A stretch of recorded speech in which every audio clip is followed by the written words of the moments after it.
जय श्री कृष्ण भक्तों, आप सभी को आमल की और रंग भरी एकादशी की ढेर सारी शुभकामनाएं। भगवान श्री हरि आप सभी की मनोकामनाएं पूर्ण करें। भगवान विष्णु के चरणों में विराजमान तुलसी माता केवल एक पौधा ही नहीं, बल्कि भक्ति, पवित्रता और मोक्ष का स्वरूप है। जिस घर में तुलसी की पूजा होती है, वहाँ स्वयं श्री हरि का वास होता है। पुराणों में वर्णन है कि कोई भी व्रत कथा या पूजा तब तक पूर्ण नहीं होती जब तक उसमें तुलसी पत्र अर्पित न किया जाए। रंग भरी एकादशी भगवान शिव और माता पार्वती जी के काशी आगमन का पर्व है, और इससे पहले यदि भक्त तुलसी माता की कथा का श्रवण करते हैं तो उन्हें भगवान शिव और भगवान विष्णु दोनों की कृपा सहज प्राप्त होती है। तुलसी माता की कथा सुनने और तुलसी माता की पूजा करने से मन और घर की शुद्धि होती है। अकाल मृत्यु और पितृ दोष से मुक्ति मिलती है। व्रत और कथा का पूर्ण फल प्राप्त होता है और मोक्ष का मार्ग प्रशस्त होता है। तो प्रिय भक्तों, अब आइए तुलसी माता की पावन कथा का श्रवण करते हैं, जिससे हम भगवान शिव और श्री हरि की कृपा प्राप्त कर सके। एक समय की बात है, भगवान श्री राम और माता सीता जी अपने 14 वर्ष के वनवास के दौरान चित्रकूट में आराम कर रहे थे। तब तुलसी माता से मिलने वाले पुण्य फलों के बारे में वे आपस में बात कर रहे थे। बातों ही बातों में माता सीता जी के मन में कुछ प्रश्न थे, तो उन्होंने भगवान श्री राम से कहा, हे प्रभु, मेरे मन में कुछ प्रश्न उठ रहे हैं जिनके उत्तर जानने के लिए मेरा मन बेचैन हो रहा है। तब भगवान श्री राम ने कहा, हे देवी, आपके मन में भला कौन से प्रश्न उठ रहे हैं? आप जल्दी बताइए, मैं आपके सभी प्रश्नों के उत्तर और उनका रहस्य भी जरूर बताऊंगा। तब माता सीता जी ने कहा, हे प्रभु, तुलसी को जल कैसे देना चाहिए और तुलसी को जल देने की सर्वोत्तम विधि कौन सी है? तुलसी को जल कैसे देना चाहिए और तुलसी को जल देने की सर्वोत्तम विधि कौन सी है? तुलसी को जल देने का मंत्र कौन सा है? तब भगवान श्री राम देवी सीता से कहने लगे, हे देवी, तुलसी जी में जल अर्पित करते समय ये 3 शब्द कहें, जिससे गरीबी दूर हो जाएगी। एक बार माता सीता ने भगवान श्री राम से तुलसी जी को जल देने के महत्व के बारे में पूछा, तो भगवान ने उन्हें उसका महत्व सुनाया था। तब आगे माता सीता जी ने कहा, हे स्वामी, आपने मुझे तुलसी जी को जल देने का महत्व तो बता दिया, परंतु अब मेरे मन में ये जानने की जिज्ञासा हो रही है कि तुलसी को जल कैसे देना चाहिए, जल देने का मंत्र कौन सा है? कृपया आप मुझे इन सभी प्रश्नों का उत्तर दीजिए। तब भगवान श्री राम ने माता सीता जी से कहा, हे प्रिय, जिस प्रकार से मैंने तुम्हें तुलसी का महात्म्य सुनाया है, उसी प्रकार से तुलसी को जल देते समय बोले जाने वाले मंत्र का भी बड़ा महत्व है। यह मंत्र केवल 3 शब्दों का है, परंतु इसका प्रभाव बहुत ही चमत्कारी है। जो भी मनुष्य नित्य तुलसी को जल देते समय अपने मुख से केवल ये 3 शब्द बोल देता है, तो साक्षात माँ लक्ष्मी उसके घर में प्रवेश करती है और उसकी दरिद्रता दूर करती है। उसे धन धान्य की प्राप्ति होती है। देवी, उस मंत्र को बताने से पहले मैं आपको तुलसी के इस मंत्र का महत्व भी बताता हूँ। इस महात्म्य को सुन लेने मात्र से ही मनुष्य के समस्त पाप नष्ट हो जाते हैं और उसे कई वर्षों तक तुलसी को जल देने का पुण्य भी प्राप्त होता है। इसलिए हे देवी, आप भी इस कथा को ध्यानपूर्वक जरूर सुनिए। तब माता सीता जी ने कहा, हे प्रभु, मैं तो इस कथा को पूरा अवश्य सुनूंगी। कृपया अब आप मुझे तुलसी के मंत्र का महात्म्य सुनाइए। तब भगवान श्री राम कहने लगे, हे देवी, एक समय दक्षिण दिशा में एक अत्यंत शोभायमान नगरी थी। उस नगरी में रामदास नाम का एक खोटी बुद्धि का ब्राह्मण रहता था। पापियों का तो वह शिरोमणि था। उसका जन्म एक ऐसे ब्राह्मण परिवार में हुआ था जो पाप कर्म करने वाले, शास्त्र ज्ञान से शून्य था। वह जन्म से तो ब्राह्मण था, किंतु काम से वह अत्यंत दुराचारी था। वह न पूजा पाठ करता, न ध्यान करता, न जप, न होम और न ही अतिथियों का सत्कार करता था। उसके द्वार पर आए अतिथियों को बिना दान किए ही क्रूरता पूर्वक भगा देता था। स्त्री लंपट होने के कारण वह सदैव ही पराई स्त्रियों में आसक्त रहता था। उसे मदिरापान करने की भी आदत थी। साथ ही वह मांस खाया करता था। वह दिन में खेत में काम करके पत्ते बेचकर जीविका चलाया करता था और रात्रि में वेश्याओं का सेवन करता था। इस प्रकार से उस ब्राह्मण ने अनेक वर्षों तक जीवन व्यतीत किया। फिर एक दिन वह दुर्बुद्धि रामदास बेचने के लिए पत्ते इकट्ठा करने के लिए एक ऋषि की वाटिका में घूमने लगा और पत्ते तोड़ने लगा। तभी एक काल रूपधारी काले सर्प ने उसे ब्राह्मण को काट लिया और इसी समय पर उसकी मृत्यु हो गई। उसके बाद 2 यम के दूत उसे लेने के लिए उस स्थान पर प्रकट हुए और उसे उठाकर यमलोक ले जाने लगे। मार्ग में वह यमदूतों के सामने बहुत विलाप करने लगा, हे दूतों, मुझे कहाँ ले जा रहे हो? मुझे छोड़ दो, मेरे प्राण बख्श दो। किंतु यमदूत उसे यह कहते हुए ले जाने लगे, अरे दुष्ट ब्राह्मण, तेरे पाप कर्मों के कारण तुझे सांप ने काट लिया है। अब यमराज तुझे अवश्य घोर नरक में डाल देंगे। फिर यम के दूत उस ब्राह्मण को लेकर यमलोक पहुंचते हैं और यमराज के सामने खड़े हो जाते हैं। चित्रगुप्त उस ब्राह्मण का लेखा जोखा निकालते हैं और यमराज से कहते हैं, हे धर्मराज, इस ब्राह्मण ने बचपन से लेकर मृत्यु तक पाप ही पाप किया है। इसने कभी कोई पुण्य का काम नहीं किया है। फिर धर्मराज अपने दूतों से कहते हैं, हे दूतों, इस घोर पाप करने वाले ब्राह्मण को उठाकर ले जाओ और इस नरक में डाल दो। फिर यम के दूत उस ब्राह्मण को ले जाते हैं और नरक की भयंकर अग्नि में धकेल देते हैं। अनेक वर्षों तक नरक में सजा भुगतने के बाद उस ब्राह्मण को दूसरे जन्म में एक बैल का शरीर मिलता है। बैल का जन्म पाकर वह बोझ उठाने का काम करने लगा। उसका मालिक उससे दिन रात काम करवाने लगा। फिर जब उस बैल की शक्ति कम हुई तो उसके मालिक ने उसे एक लंगड़े आदमी को बेच दिया। उस लंगड़े आदमी ने उस बैल को खुद का बोझ उठाने के लिए उपयोग किया। वह उसकी पीठ पर बैठकर घूमा करता था। इस प्रकार से उस बैल ने 8 वर्ष तक उस लंगड़े आदमी का बोझ उठाया। फिर एक दिन वह लंगड़ा आदमी उस बैल की पीठ पर बैठकर किसी ऊंचे पर्वत पर जाने लगता है। उस पर्वत पर बहुत देर तक चढ़ने के कारण वह बैल बहुत थक गया।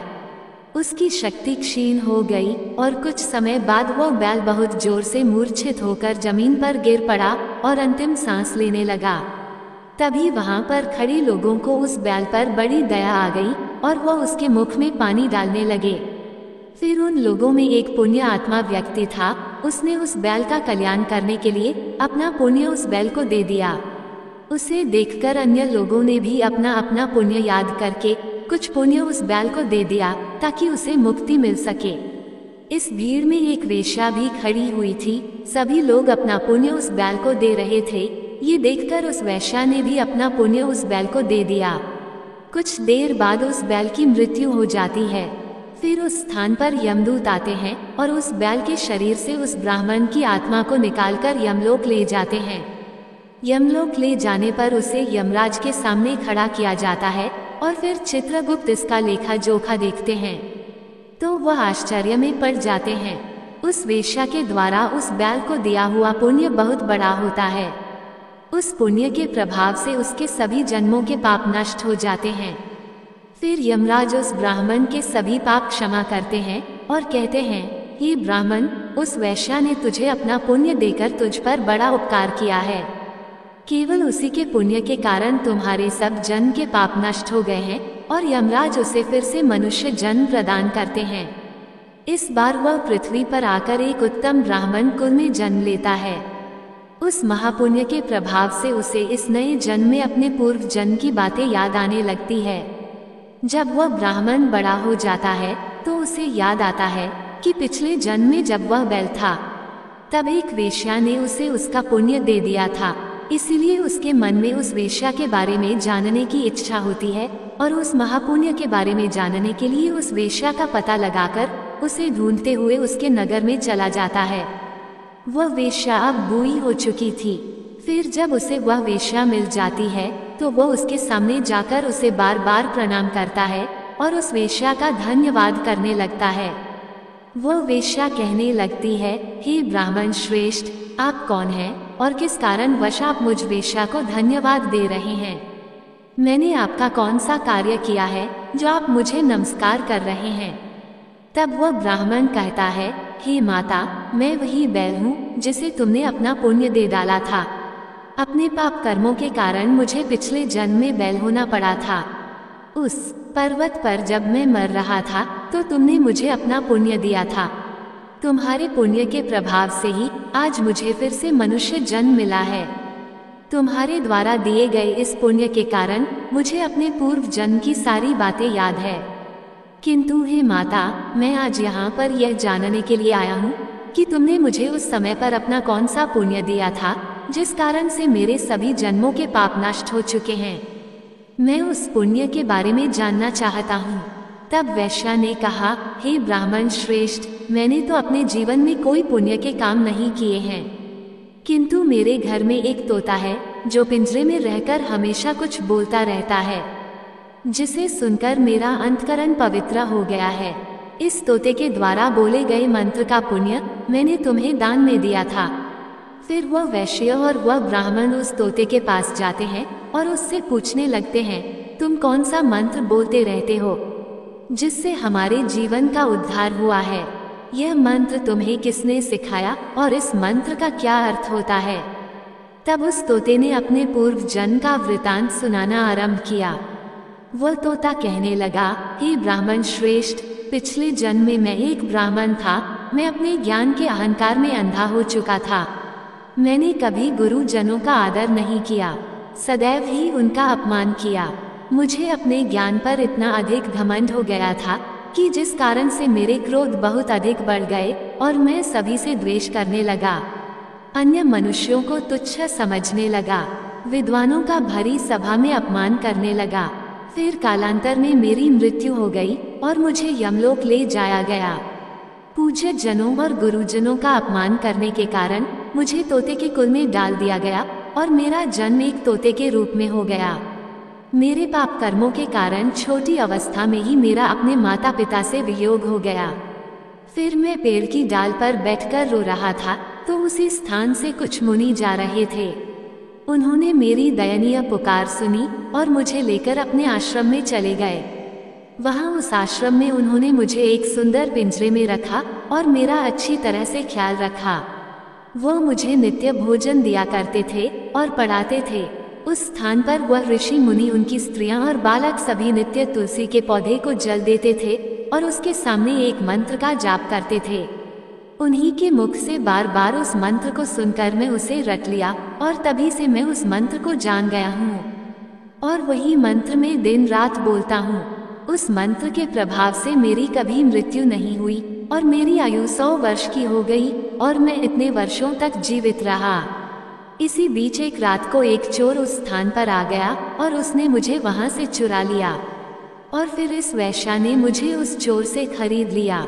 इस वेश्या के घर पर आने के बाद भी मैं उस मंत्र को बोलता रहता था, जिसे सुनकर इस वेश्या का मन भी पवित्र हो गया और इसने वेश्या का काम छोड़कर भगवान विष्णु की भक्ति करने लगी। इस मंत्र के प्रभाव से मेरे पूर्व जन्मों के सभी पाप नष्ट हो गए और इस मंत्र के प्रभाव से इस वेश्या का भी अंतकरण पवित्र हो गया है। ब्राह्मण देवता, इस मंत्र के पुण्य से आप भी पाप मुक्त हो गए हैं। इस प्रकार से तोते ने उस ब्राह्मण को और उस वेश्या को सारा वृतांत सुना दिया, जिसे सुनकर वह ब्राह्मण और वैश्या दोनों ही अत्यंत प्रसन्न हुए और फिर वे दोनों ही नित्य तुलसी को जल देकर उस मंत्र का जाप करने लगे। फिर वह तोता, वैश्या और वह ब्राह्मण तीनों उस मंत्र के प्रभाव से दिव्य विमान में बैठकर विष्णु लोक को चले गए। श्री राम कहते हैं, हे देवी सीता, देखा आपने, केवल तुलसी के इस मंत्र के प्रभाव से उस तोते के, उस वेश्या के और उस ब्राह्मण के सभी पाप नष्ट हो गए हैं। इसीलिए प्रत्येक मनुष्य को रोज तुलसी को जल देते समय इस एक मंत्र का उच्चारण अवश्य करना चाहिए। हे देवी, वह मंत्र इस प्रकार है, इसे तुम ध्यान से सुनो। ओम वृंदावन्ये स्वाहा, ओम वृंदावन्ये स्वाहा। श्री राम कहते हैं कि जो भी स्त्री नित्य तुलसी के समक्ष इस मंत्र का उच्चारण करेगी वह सौभाग्यशाली बनेगी। जो भी पुरुष तुलसी के सामने इस मंत्र का उच्चारण करेगा उसे अक्षय धन की प्राप्ति होगी। जिस घर के सामने नित्य तुलसी की पूजा की जाएगी उस घर में साक्षात लक्ष्मी का वास होगा। तुलसी का यह मंत्र समस्त फलों को प्रदान करने वाला है, अतः जो भी तुलसी के सामने इस मंत्र का उच्चारण करेगा उसे संपूर्ण सिद्धियां प्राप्त होगी। स्त्रियों को सदैव ही स्नान करके, अपने बाल बांधकर, मांग में सिंदूर भरकर नित्य तुलसी को जल देना चाहिए और इस मंत्र का उच्चारण करना चाहिए। रोज तुलसी के पौधे की परिक्रमा करनी चाहिए, इससे सभी दोष नष्ट हो जाते हैं। नित्य शाम के समय तुलसी के पास दीपक जलाना चाहिए और तुलसी के पास बैठकर भगवान विष्णु की आराधना करनी चाहिए। तुलसी के पास दीपक जलाने से मनुष्य को धन धान्य की प्राप्ति होती है। हजारों अमृत के घड़े से नहलाने पर भी श्री हरि को उतनी तृप्ति नहीं होती जितनी वह मनुष्यों के द्वारा तुलसी का एक पत्ता चढ़ाने से प्राप्त करते हैं। 10,000 गाय के दान से मानव जो फल प्राप्त करता है, वही फल तुलसी पत्र के दान से मिलता है। जो मृत्यु के समय अपने मुख में तुलसी पत्र और गंगा जल पा जाता है, वह संपूर्ण पापों से मुक्त होकर श्री कृष्ण के धाम जाता है। श्री राम कहते हैं, पूर्णिमा, अमावस्या, द्वादशी और सूर्य संक्रांति के दिन मध्याह्न काल रात्रि के समय बिना स्नान किए अथवा बिना हाथ पैर धोए रात्रि के वस्त्र पहनकर तुलसी के पत्र तोड़ता है, वह महापापी होता है। श्रद्धा, व्रत, दान, प्रतिष्ठा तथा देव पूजा के लिए तोड़े हुए तुलसी पत्र बासी होने पर भी 3 रात्रि तक पवित्र ही रहते हैं। तुलसी का एक एक पत्ता ना तोड़कर पत्तियों के साथ अग्रभाग को तोड़ना चाहिए। तुलसी की मंजरी सब फूलों से बढ़कर मानी जाती है। मंजरी तोड़ते समय उसमें पत्तियों का रहना भी आवश्यक माना गया है। पूज्य भाव से पौधे को हिलाए बिना तुलसी के अग्रभाग को तोड़ना चाहिए, इससे पूजा का फल लाख गुना बढ़ जाता है। तुलसी के पत्तों को कभी नाखून से नहीं तोड़ना चाहिए, इससे पाप लगता है। रात्रि में तुलसी के पौधे को स्पर्श न करें अथवा उसके पत्ते न तोड़े, ऐसा करना अशुभ माना गया है। रात्रि में तुलसी का पौधा निद्रा अवस्था में होता है, ऐसे में पत्ते तोड़ने पर पाप ही लगता है। गुरुवार के दिन तुलसी के पौधे में थोड़ा सा कच्चा दूध अर्पित करें। दूध चढ़ाते समय ओम नमो भगवते वासुदेवाय इस मंत्र का जाप अवश्य करना चाहिए। तुलसी के पौधे के पास शालिग्राम रखें और उस पर तिल चढ़ाएं। पूजा में तुलसी और शालिग्राम को दूध में भीगी हल्दी का तिलक अवश्य करें। शालिग्राम पर तुलसी पत्र रखकर चंदन लगाना चाहिए। अगर कोई महिला मासिक धर्म से है तो वह तुलसी की पूजा ना करें।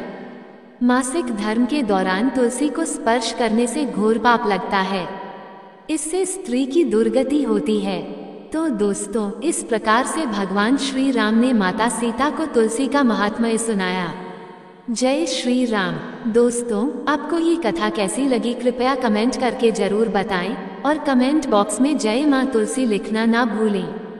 वीडियो पसंद आया हो तो लाइक करें और ऐसी ही और भी बहुत सारी कहानियों को सुनने के लिए चैनल को सब्सक्राइब जरूर करें। धन्यवाद।